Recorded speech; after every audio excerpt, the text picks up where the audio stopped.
Pastora Cláudia, quando ele nasceu, você deve ter ouvido todo tipo de diagnóstico. Não, não é tipo. Eu escutei assim, teu filho não vai viver mais do que 30 anos, ele tem 32.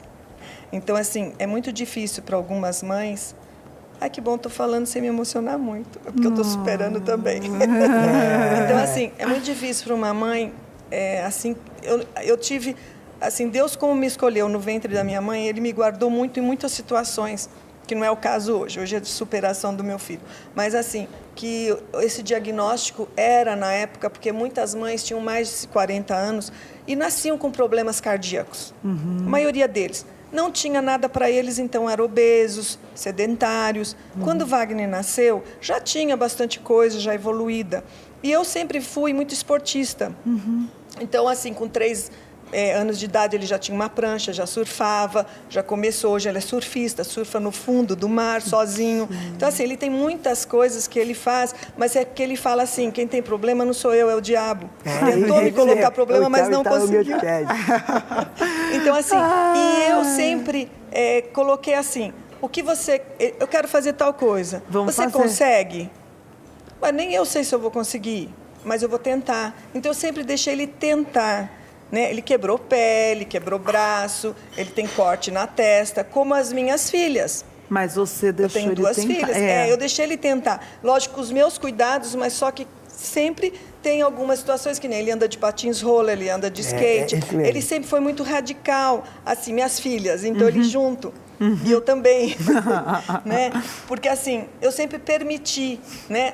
Aí eu falei assim, a própria situação, a condição, vai dizer até onde ele pode ir ou não, com os meus cuidados, mas correu os mesmos riscos. Então, assim, e como a gente tem Deus... Eu gostei dessa tua frase, correr riscos. Isso faz parte da superação, doutor Tony? Bom, eu queria dizer o seguinte aqui, eu acho que todos nós aqui podemos ir embora e deixar só ele falando. Porque ele dança, ele falou que queria ser ator e virou ator. Ele disse que... dançarino, vai me ajudando aí, skate, ele é judoca, surf, vai, continua, continua. Ator, dançarino, modelo, surfista. É só parar para pensar, todos que estão nos assistindo aqui. Mais do que todos nós aqui, né? Juntos. Chefe especial. Eu acho que em segundo ponto aqui, talvez a superação dele, que quase em óbito conseguiu... esse é o conceito de renascer de verdade, né? Mas olha aqui, eu não sei surfar. O que eu estou fazendo aqui? Eu não sei dançar, danço mais ou menos. Tem uma palavra que eu acho fantástica isso e que todos nós temos que começar a entender.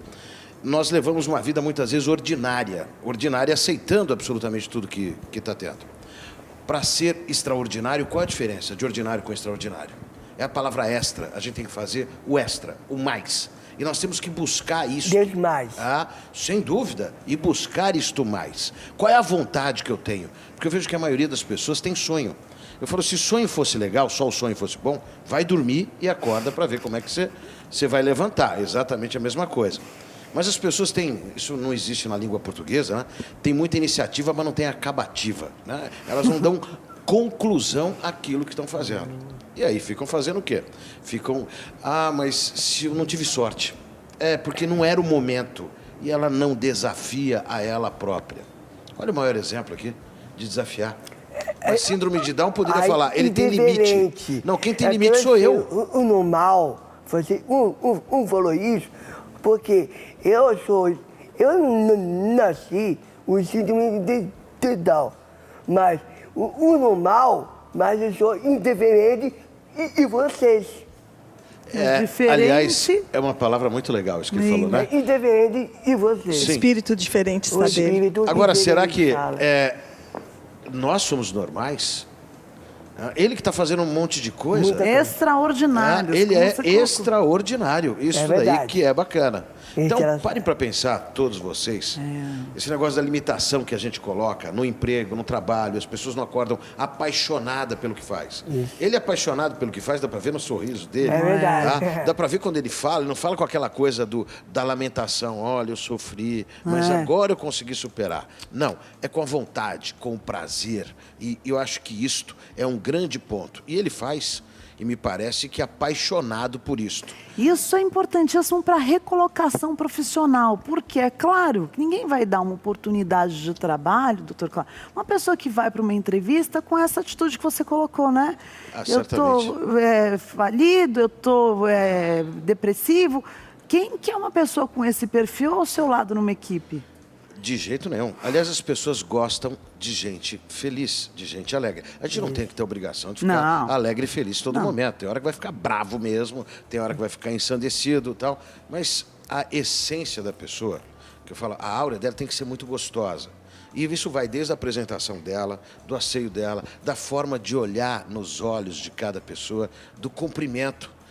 É horrível quando você encontra alguém e fala, e aí, como é que você está? Ele fala, não está nada bem. E você encontra ela na segunda vez, não está nada bem. Aí você vê que a vida dela é ordinária. Agora, você tem uma história de superação, né, doutor Cláudio? Porque você foi médico e depois encontrou a tua carreira. Eu, na verdade, comecei estudando isso, fui até um passo, mas o meu começa um pouquinho antes, né? Eu falo que eu tive a sorte de ter nascido de uma família bastante humilde e pobre, lá no bairro do Campo Limpo, em São Paulo. Casa da mamãe dava enchente de água. Óbvio, entrava água lá 2 metros de altura, mas uma mulher guerreira, firme. Ela fala até hoje, né, que eu só saía da cama na hora que a água estava quase chegando em mim. Que eu falava, eu pegava meu cobertor e saía para lá. Passamos muita necessidade, mas nós tínhamos uma coisa muito gostosa. A família era muito unida e muito em conjunto. Então eu tinha uma mãe, quase num conceito matriarcal, brava, um pai extremamente vívido nas coisas, alegre nas coisas. E fui estudar no colégio estadual, tudo. Tem muita gente, aliás, eu sofri um assalto já está mais de um ano, um pouquinho. Nós estamos falando, eu só estou roubando você porque você é doutor, você não sabe o que é passar necessidade. Eu estou falando sério, eu falei para ele, querido, eu fui criado no campo, não é possível, eu também, aonde? Eu falei, quase que eu montei um diálogo ali para conversar com ele. As pessoas têm uma ideia de quem vence na vida, é alguém que já conseguiu tudo e não passou por nenhuma necessidade. Necessidade é legal.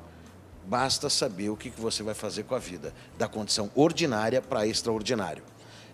Eu tive a oportunidade, inclusive, de fazer um curso de colégio técnico de decoração, depois entrar na medicina, depois ir trabalhar num laboratório farmacêutico, fazer administração, fazer publicidade. Se eu tivesse dado errado na vida, as pessoas iam falar, tá vendo? Menino não sabe o que é da vida.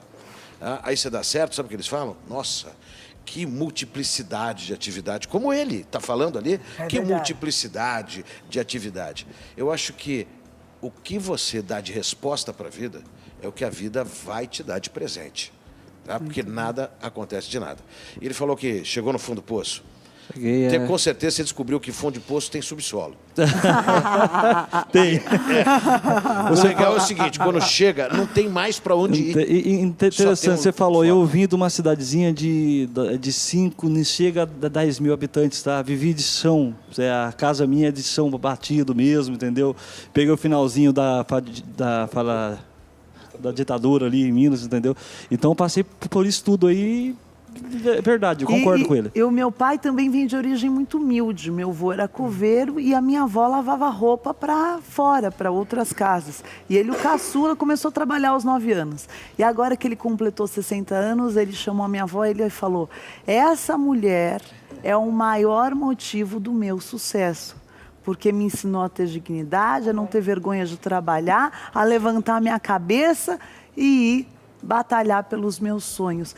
Isso é fundamental, a atitude diante da necessidade. Não posso já achar que eu sou um perdedor ou me reinventar. Existe uma outra maneira, né? Tem que existir, senão a gente não estaria vivo. Se fosse o fim, já teria morrido. Enquanto estiver viva, é a oportunidade de guerrear. E a senhora, como é que a senhora falou um dia, eu vou viver meu sonho? Pode me chamar de você. Posso chamar de você? Com o maior então, prazer. Vou chamar de você.